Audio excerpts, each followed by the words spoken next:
Présent depuis le tout début de Stepn, ce projet a été mon premier move to earn. Après son propre bull run et sa traversée du désert pendant le bear market crypto, Stepn est devenu la référence des move to earn et l'application a beaucoup évolué depuis l'époque. C'est pourquoi je vous fais cette vidéo afin de vous expliquer les bases en un minimum de temps. Je laisserai volontairement certaines informations de côté, mais en contrepartie, je vous livrerai quelques tips et informations bonus en fin de vidéo. N'hésitez pas à vous référer directement à la partie qui vous intéresse grâce au chapitrage. Stepn est un move to earn, c'est-à-dire que vous êtes payé pour bouger. Bouger signifie aussi bien marcher que courir. Vous trouverez l'application sur l'App Store ou sur Google Play et vous pourrez créer votre compte. Pour commencer à utiliser Stepn, il vous faut une chaussure. Cette chaussure est un NFT, donc un actif numérique qui vous appartient et qui vous permettra de gagner les tokens de Stepn. Il existe 4 types de chaussures différents qui ont leur propre vitesse de marche. Tout d'abord, la Walker. Elle s'adresse aux gens qui marchent normalement, voire tranquillement, entre 1 et 6 km/h.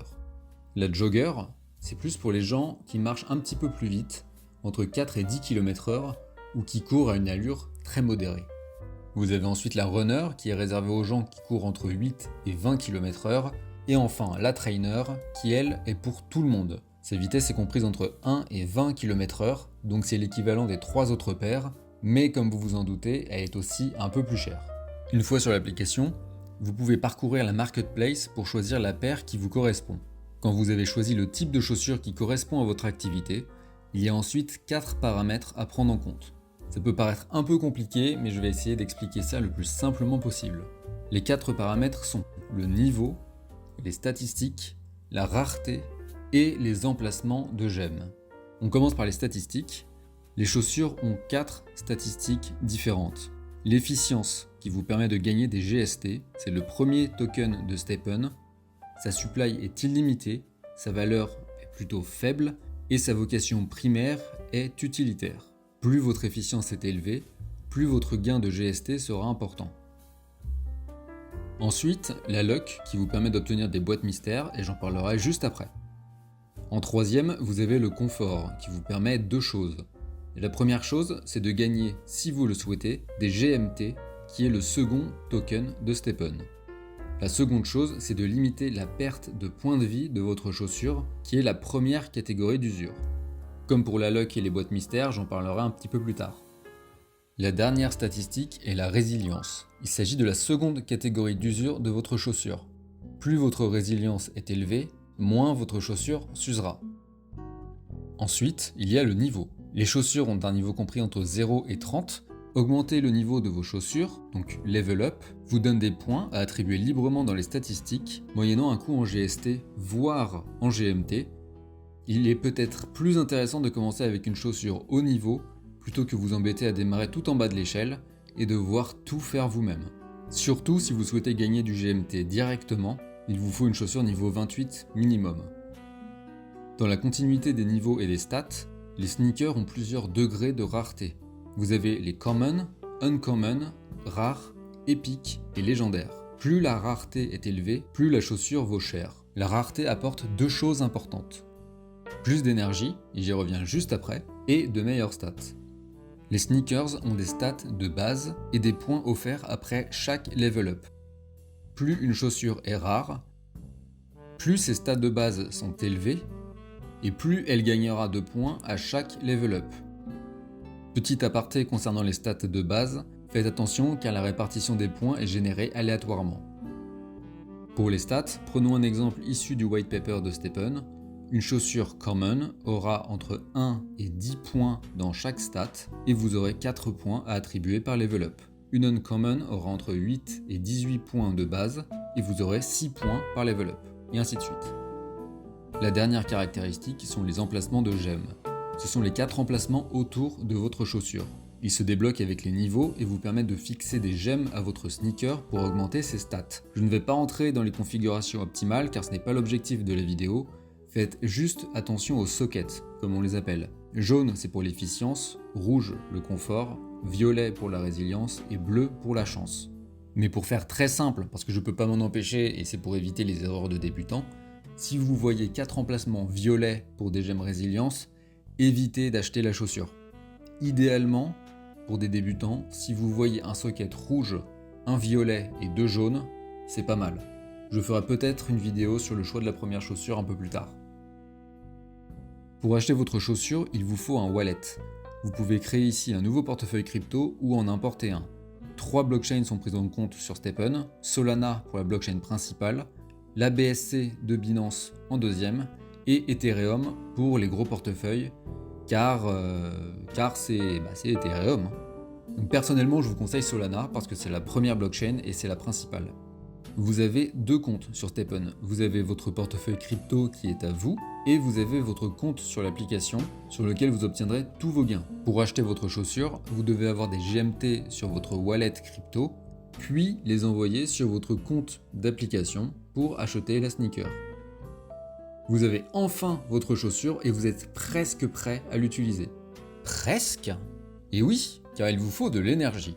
Avec une chaussure Common, vous démarrez avec 2 énergies, ce qui représente 10 minutes d'utilisation par jour. Pour faire simple, une énergie égale 5 minutes, et vous pouvez aller jusqu'à 20 énergies, soit 1h40 par jour. Vous récupérez 25% de votre énergie toutes les 6 heures à heure fixe. Il existe 2 moyens d'augmenter votre limite d'énergie quotidienne. La première est en agrandissant votre parc de chaussures. Plus vous avez de sneakers, plus vous aurez d'énergie. Une sneaker égale 2 énergies, 3 sneakers égale 4 énergies, et ainsi de suite. L'idée ici, c'est d'avoir votre chaussure principale, ou vos chaussures principales si vous en avez plusieurs que vous utilisez, et le reste en chaussures inutiles, vous prenez les moins chères, c'est juste histoire de passer le palier. Le second moyen est la rareté de la chaussure.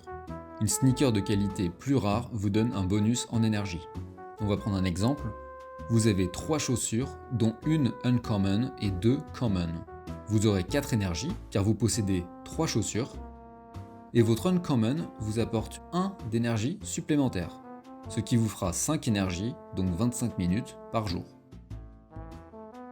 Maintenant ça y est, vous êtes prêts, vous êtes chaud bouillant, vous avez votre chaussure, vous avez votre énergie, vous sortez enfin faire un tour. Vous pouvez voir le nombre de GST que vous allez gagner au fur et à mesure de votre marche, ainsi que le nombre total de GST sur la journée qui est affiché en haut à gauche. Ce nombre est plafonné à 300 GST. Autrement dit, pour les petits portefeuilles et pour les utilisateurs moyens, vous êtes quand même assez large. Lorsque vous avez fini votre marche, un récapitulatif vous est transmis. Vous voyez notamment l'usure.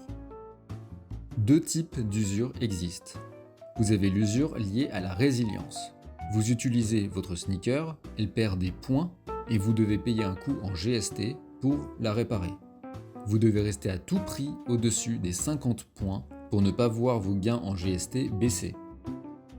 L'autre usure, c'est le HP, donc les Health Points en anglais, qui sont les points de vie de votre chaussure. Ils baissent heureusement beaucoup moins vite que l'usure résilience, et ils ne peuvent être restaurés qu'avec des gemmes confort. Plus votre stade de confort est élevé, moins les HP baissent. Si les HP passent sous les 20%, votre chaussure ne sera plus prise en compte dans le calcul d'énergie. Par exemple, vous avez 3 sneakers dont une sous les 20% de HP, c'est comme si vous n'en aviez que 2, donc adieu les 4 énergies quotidiennes. Également, vous pouvez voir éventuellement apparaître une icône de boîte mystère. En fonction du nombre d'énergie dépensée et de votre total de points en luck, vous pourrez obtenir une boîte mystère de niveau 1 à 10 contenant diverses récompenses.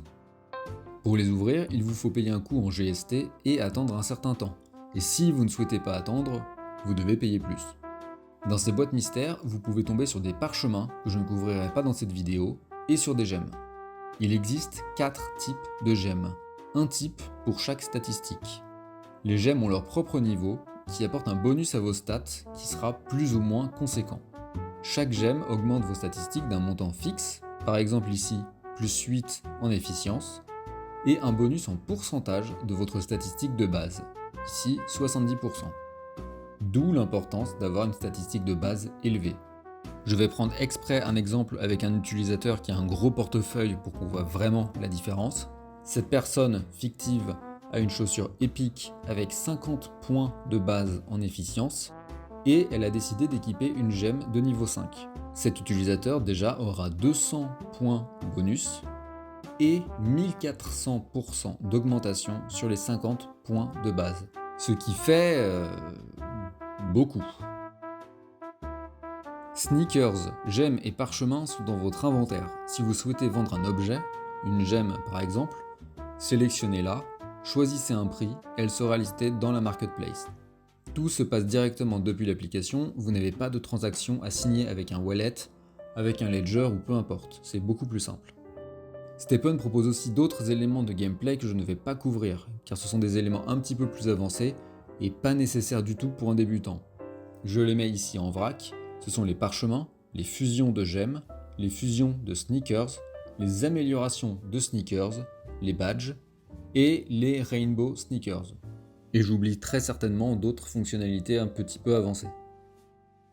Avant de finir, je vous livre quelques informations en bonus avec un petit peu plus de détails pour la fin.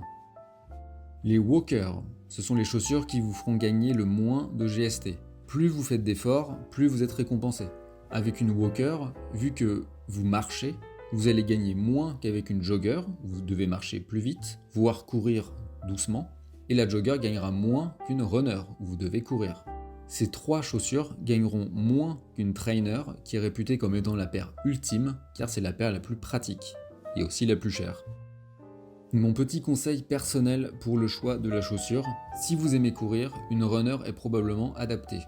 Mais n'oubliez pas que l'utilisation de STEPN est quotidienne. Si vous n'avez qu'une seule chaussure principale, une runner, et que vous avez, admettons, 5 énergies, donc 25 minutes par jour, la question qui se pose est: êtes-vous capable de courir 25 minutes par jour? Certains diront oui, la majorité dira non, et d'un point de vue santé, ce n'est peut-être pas forcément la meilleure idée. Et d'autre part, les jours où il pleut, où il neige, vous êtes malade, vous êtes fatigué, vous utiliserez plutôt une walker ou une jogger pour aller au boulot par exemple, parce que vous ne pouvez pas vous faire arrêter ou vous n'avez pas de télétravail, plutôt qu'une runner.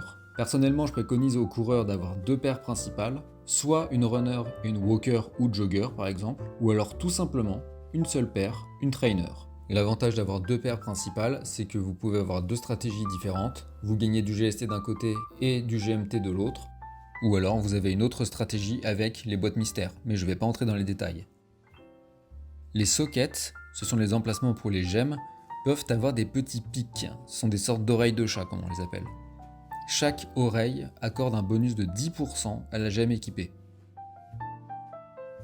Et plus une sneaker est rare, plus elle peut avoir d'oreilles sur un même socket. Une autre idée, c'est qu'acheter une chaussure niveau 24 n'est pas une si mauvaise idée, car comme on l'a dit, à chaque utilisation, votre chaussure perd des HP qu'il faut restaurer avec des gemmes confort, et les gemmes confort coûtent le plus cher.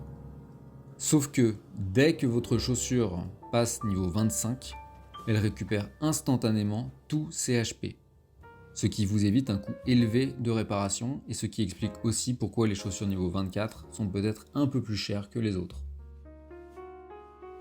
Vous avez deux sites qui sont extrêmement utiles, je vous mets les liens dans la description.